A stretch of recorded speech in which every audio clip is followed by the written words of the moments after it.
আমি রূপালী মল্লিক। অনেকদিন ধরে দেখছেন আপনারা যে বাংলাদেশি ক্রিমিনাল হিজড়েরা কেমন করে অ্যাটাক করছে, কেমন মারধর করছে, কেমন টর্চার করছে আমাদের ইন্ডিয়ান হিজড়েদের উপর। কিন্তু আগামীকাল রাত 10টা নাগাদ আমরা আসছিলাম খিদিরপুর 8 নম্বর খাটাল থেকে। ওইখানে হঠাৎ আমরা মাজার আসবো, সৈয়দ বাবার মাজার, এবং কারো বাথরুম পায়, তো বাথরুমের জন্য আমরা দাঁড়া, ওইখানেই অ্যাটাক করে দুষ্কৃতীরা। এবং আমি আগেও বলেছিলাম এই বাংলাদেশি জিহাদি আর ক্রিমিনালদের সাথে অনেকে জড়িয়ে আছে, যেরকম আমাদের ভারতীয় মির্জাফরেরা। এই মির্জাফরদের আমি পর্দা ফাঁস করবো অনেকদিন ধরে বলছিলাম, কিন্তু আজকে পর্দা ফাঁস আমাকে করতে হয়নি, ঈশ্বর করে দিয়েছে তাদের হাতে। এই মির্জাফররা, আমি এখন নাম কারো সামনে আনছি না, একটু সিক্রেট রাখি। মির্জাফররা কালকে রাতে অ্যাটাক করেছে আমার এই সুমন কর্মকারের উপরে।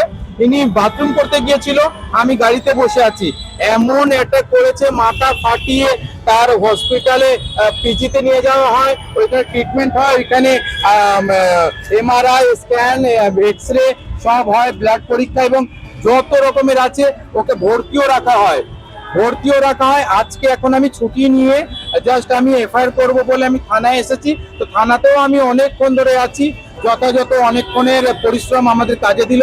এফআইআর হলো, তো এফআইআর নিয়ে এখন বেরোচ্ছি আমরা, আবার হয়তো একে পিজিতে নিয়ে যাবো অ্যাডমিট করাতে। অ্যাটাকটা হয়, আমি 100 ফোন করি, তো বলে ওইটা হেস্টিং থানা। তো আমি তখন ভয় পেয়ে গিয়েছিলাম, কারণ 5-7 মিনিট একটা অজানা জায়গায় দাঁড়ানো, তার উপরে অ্যাটাক করেছে দুষ্কৃতীরা, তো সেইখানে বেশিক্ষণ দাঁড়ানোটা সম্ভব নয়। তো আমি তখন হেস্টিং থানায় যাই, হেস্টিং থানা থেকে তখন বলে যে আপনি আগে হসপিটালে যান, তো পিজি হসপিটাল নিয়ে যাই, ওইখানে ভর্তি নয়, ওইখানে যত পরীক্ষা করা হয়। আবার যখন রিটার্ন আসি বলে এটা হেস্টিং থানার মধ্যে পড়বে কি পড়বে না, আগে ওই জায়গাটা দেখবো। যখন আমরা আসি ওইটা, তারপরে বলছে এটা হেস্টিং থানার মধ্যে নয়, এইটা ময়দান থানায় পড়ে।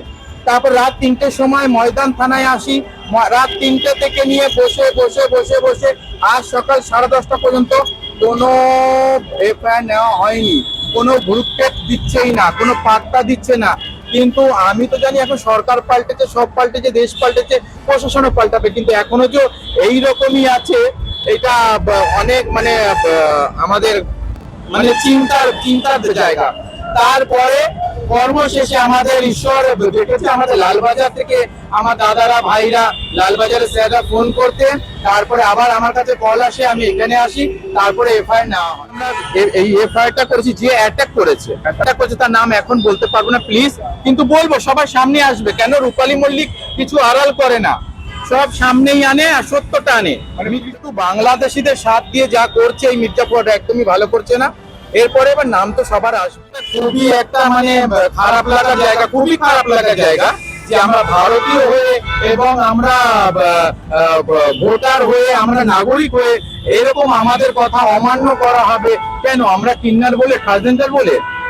এইটাই কিন্তু মনে প্রশ্ন যাচ্ছে যে এখনকার দিনে এই সময় দাঁড়িয়ে যে এরকম অবহেলা করা হচ্ছে, এখন কিন্তু মনে ওইটাই আছে আমরা নিশ্চয়ই তৃতীয় লিঙ্গর মানুষ বলে, বিহন্নলার সমাজ থেকে বলে, যে এরকম একটু অবহেলা করেছে। এটা যদি অন্য পাবলিক হতো, তাড়াতাড়ি কেস না হতো, কিছু একটা রফাদফা হতো। যাই হোক, লেটে হোক বা দেরিতে হোক, হয়েছে। দেখি এখন প্রশাসন কি কাজ করে, তার উপরে আবার দেখা যাবে, করে নেবে।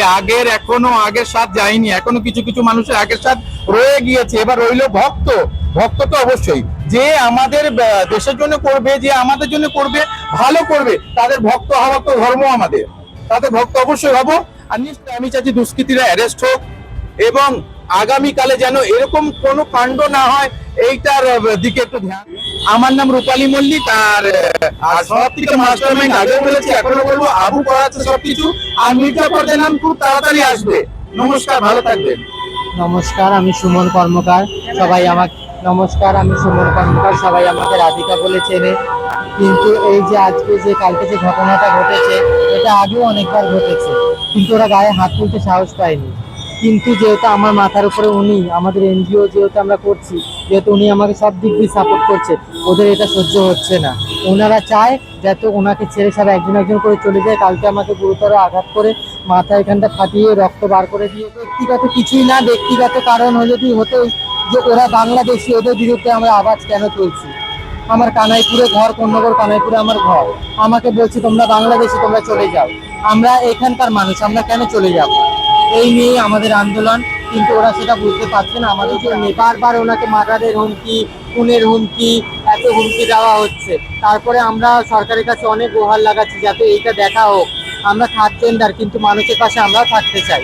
আমাদেরও উপরওয়ালা মন দিয়েছে যাতে আমরা 10 জনকে দেখতে পারি, কিন্তু এইটা ওই মানুষদের সহ্য হচ্ছে না। আমার বাড়িতে কেউ নেই, আমি আমার মা বাবার একাই।